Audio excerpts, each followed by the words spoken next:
Özünü hesaba çəkən insana qulaq asın nə deyirəm, eybini desən, etiraz eləməz heç vaxt.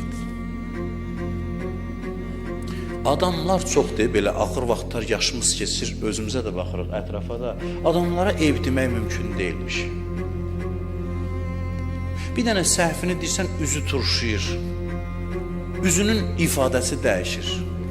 Ya dildə deyirsənə ki, mən belə deyil, elə deyil, dərhal mübahisəyə başlayır. Dildə deməsə də, üzündən görünür ki, istəmir. Bir səbəb nədir? Səbəb budur ki, öz eybini axtarmır. Bir adam ki, öz eybini axtardı, ona gəlib başqası eyb deyəndə deyir, əla, işimi asanlaşdırdın. Mən bunu nə vaxt da tapacaqdım. Bir adam ki, bir işlə məşğuldur, bir başqası da gəlib ona həmin sözü deyəndə deyir, hə, mən elə bunu axtarırdım, eyblərimlə məşğul idim, sən mənə hədiyyə verdin, nə yaxşı gəldin mənə dedin ki, bunu həçana mən üzə çıxardardım, həçana bu eybi tapardım. O gün sevinir, quş kimi uçmağa, pərvaz eləməyə qanad axtarır. Niyə sevinirsən? Bugün dostum mənə eybimi deyib.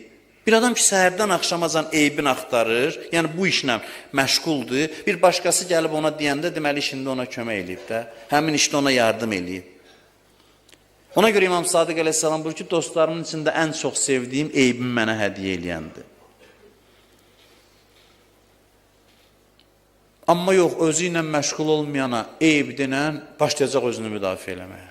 Amma bu ki, səhərdən axşamacan fikri budur, mənim eyblərim nədir? Buradan bir yandan biri çıxır, elə bilirsən bir işlə məşğulsan, bir məsələlər verirsən. Biri gəlir sənə deyir ki, filan şeydə bir nəzərindən keçir, necə sevinərsən? Deyərsən, Allah köməyin olsun, nə yaxşı bunu beynimə saldın. Bəzi adamlar belə düşünür, belə yanaşır. Amma yox, özü ilə məşğul olmayan adama nə qədər danışırsan, danış, deyir, elə mən əla adamam.